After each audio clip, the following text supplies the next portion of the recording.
人々を笑顔で救い出す。平和の象徴は決して悪に屈してはいけないんだ。私が笑うのはヒーローの重圧、そして内に湧く恐怖から己を欺くためさ。Oyez, oyez, peuple de Konoha, j'espère que vous allez bien. De mon côté, c'est un vrai plaisir de vous retrouver. Ça fait quelques temps qu'on s'était pas croisés, mais sachez-le, je ne vous ai pas oublié et donc je reviens avec une nouvelle vidéo dans laquelle nous allons parler de Japanimation en nous intéressant particulièrement à la saison 6 de My Hero Academia.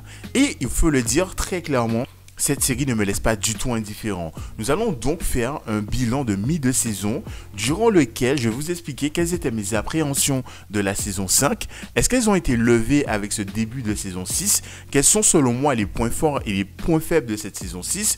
Et qu'est-ce que j'attends pour la suite et pour l'avenir de cette série? Alors, si vous avez vu mes dernières vidéos sur My Hero Academia, vous savez que l'une des choses qui m'avait particulièrement gêné, c'est la manière dont on expose et exploite les élèves de la classe B ou de la classe A. Très souvent, quand on voulait nous montrer leur power-up, c'était à travers des épreuves qui avaient lieu au sein de l'école. Ce qui est tout à fait normal au vu du nom de l'animé, sauf que beaucoup de choses nous font comprendre que les choses les plus impactantes vont se passer en dehors de l'établissement. Et j'aurais voulu voir ces mêmes élèves sur le terrain, voir de quoi ils sont capables ou pas. Et il faut dire que sur ce point-là, la saison 6 est un véritable régal parce qu'il nous permet de voir des personnages comme Momo, qui, je le rappelle, dans des saisons précédentes, est en binôme avec Shoto pour affronter Aizawa Sensei, qui souffrait de ce qu'on pourrait appeler du syndrome de l'imposteur, du syndrome de l'infériorité vis-à-vis de Shoto, n'osait pas être force de proposition et la voir aujourd'hui prendre le leadership d'une équipe pour arrêter la catastrophe qui est Makia, mais c'était grave kiffant de voir Momo dans cette position-là, mais surtout de la voir à l'extérieur de l'école nous faire une telle prestation. Mais il n'y a pas qu'elle, il y a aussi le petit duo Pinky et Red Riot, parce que là encore, si on revient un petit peu en arrière, on se rappelle d'un flashback avec un gars bien baraqué qui soi-disant cherche son chemin, qui va faire peur à leurs camarades de collège. Et là, on a Pinky qui va venir s'interposer en quelque manière à ce gros gars. Et même si elle a peur, elle va essayer de gérer la situation alors que Red Riot, il était complètement tétanisé, alors que lui aussi voulait devenir un héros. Et voir Red Riot, des années plus tard, sans même le savoir, surmonter l'un de ses traumatismes, en se positionnant tel un bouclier derrière lequel personne ne va plus saigner, sauver Pinky, qui d'une certaine manière l'avait sauvé à l'époque, et ensuite envoyer la morphine dans la gueule de Makia. Non, mais c'était un véritable régal, et ça fait grave plaisir de voir ces élèves que nous avons connus durant la première saison évoluer de cette manière-là, tant sur le point, on va dire, confiance en eux et sur le point physique, power-up et pouvoir. Mais cette évolution ne va pas s'arrêter qu'à ces aspects-là, parce qu'il va y avoir des questions qui vont leur être posées. Est-ce que ces personnes qui vous servent de modèle, les héros pros, sont des personnes vertueuses? Cette question sera appuyée avec Dabi qui va la poser à Fumikage en lui disant: voilà ce que ton modèle Hawks a fait. Il a tué un de mes compagnons alors qu'il tentait de fuir. Et là, on se rend compte que devenir un héros, c'est pas juste posséder un alter. Ce n'est pas juste faire des trucs badass. C'est aussi se positionner, se poser des questions sur ce que nous voulons devenir et ce que nous voulons être. Et ça, c'est particulièrement intéressant et je suis très curieux de savoir quelles vont être les réponses des élèves, particulièrement celle de Fumikage, parce que c'est lui qui va être, je pense, le porte-étendard de cette question-là. Sachant que cette même question, Dabi ne se contente pas de la poser uniquement aux élèves, mais il va aussi la poser aux citoyens avec cette fameuse vidéo qui va relater les éléments passés de la famille de Endeavor. Mais nous allons y revenir plus profondément dans la suite de cette vidéo.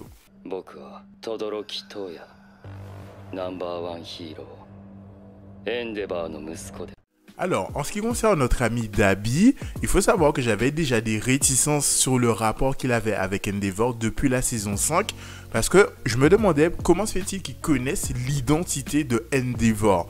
Et j'espérais véritablement qu'on n'allait pas tomber dans une relation Batman-Red Hood avec le fils qui serait potentiellement mort et qui reviendrait à la vie. Et il s'avère que c'est effectivement le cas, mais à la différence avec Batman et Red Hood, c'est que plus qu'une remise en cause du héros qu'est Endeavor vis-à-vis de lui-même, Dabi va pousser le vice jusqu'à répandre cette remise en question vis-à-vis des citoyens en publiant une vidéo dans laquelle il va revenir sur sa version des faits quant au fait d'être le fils, surtout le tout premier fils de Endeavor, à bénéficier de pouvoirs qui pourraient potentiellement le surpasser.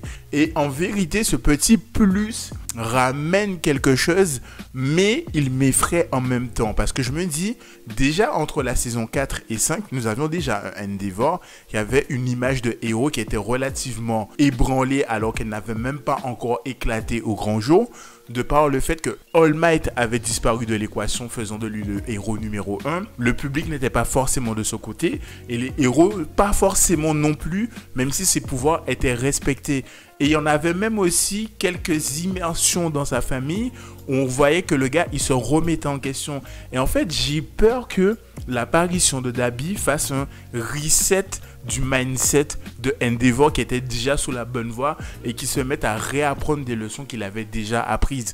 En soi, ce n'est pas un mal, mais je me dis, ça va faire un petit peu redondant. Et peut-être que j'extrapole beaucoup trop, mais je me dis, Dabi et Shigaraki partagent exactement presque le même lien en ayant quelqu'un de leur famille qui était un héros pour les autres, mais pas pour eux-mêmes. Et j'ai peur en fait que ce lien qu'ils partagent, qui pourrait potentiellement les rapprocher, fasse en fait qu'on ait des histoires qui se fassent écho entre elles et qui ramènent une certaine forme de redondance. Alors je ne sais pas dans quelle direction ni le manga ni l'anime vont aller concernant ces deux points qui me chagrinent ou qui m'interpellent. On verra bien qu'est-ce que cela va donner. Mais quoi qu'il en soit, je pense que la danse de Dabi va rester dans la légende et Endeavor, très hâte de voir comment il va surmonter son passé. Ce qui serait intéressant de voir aussi, c'est comment sa famille va l'accompagner. Parce qu'on peut se dire que ce qui va changer entre cette révélation et ce qui se passait avant, c'est que Shoto, peut-être pas Natsu, mais au moins la grande sœur sont plus ou moins du côté de Endeavor. Donc à voir qu'est-ce que cela pourra donner.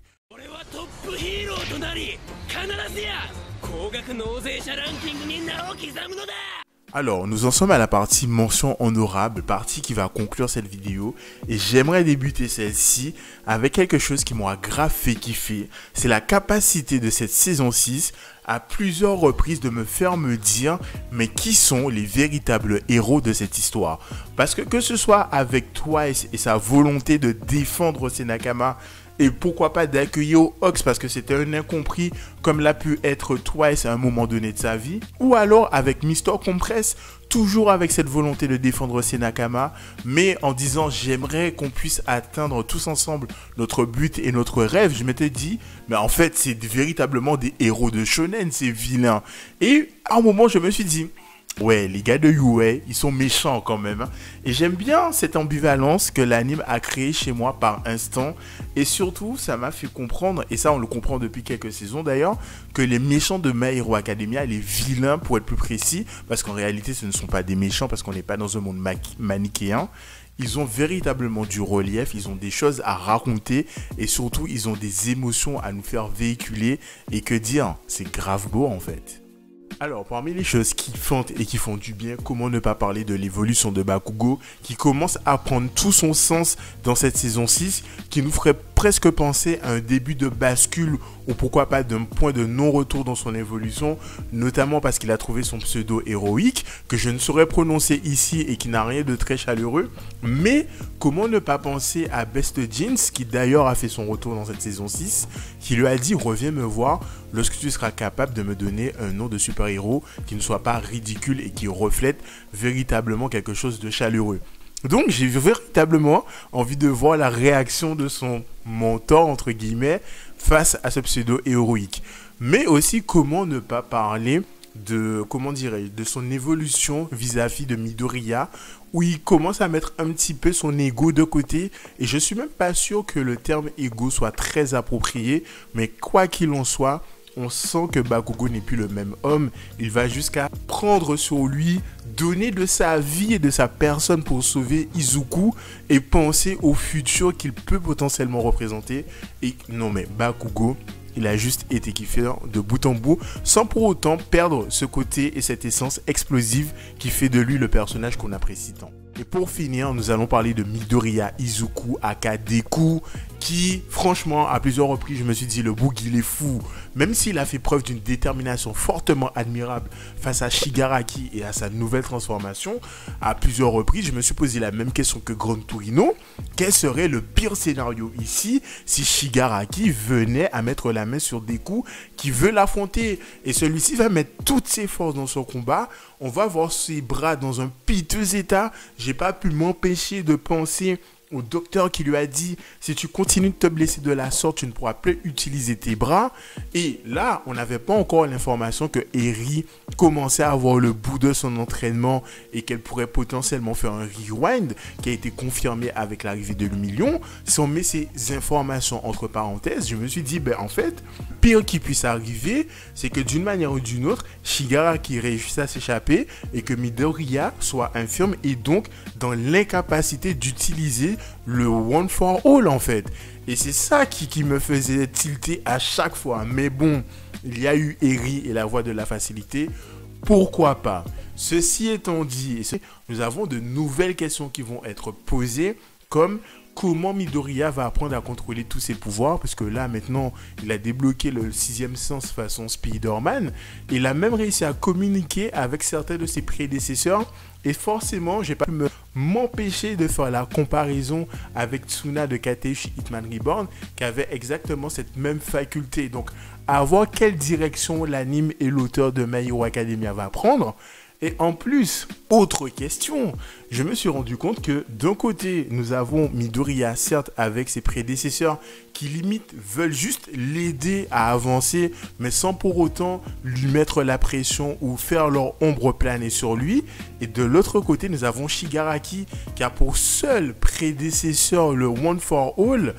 Et lui, en fait, il veut pas du tout laisser Shigaraki respirer. Au contraire, il veut simplement s'en servir comme une espèce d'oracle façon Orochimaru Sasuke. Donc, à voir comment, en fait, cette pièce avec deux faces différentes qui sont Izuku et Shigaraki, comment vont-elles, en fait, s'emboîter et quel genre de confrontation les deux vont avoir. Surtout qu'à la fin de leur confrontation, Midoriya a dit, certes, je ne peux pas pardonner, mais il semblerait que tes yeux ont crié à l'aide. Donc, il y a une interaction qui va sembler être super intéressante entre Shigaraki et Midoriya, mais j'espère que simplement celle-ci ne se fera pas qu'à travers des coups, qu'à un moment donné que les deux pourront avoir une conversation et limite terminer la conversation qu'ils ont eue en saison 1 et qu'ils avaient commencé.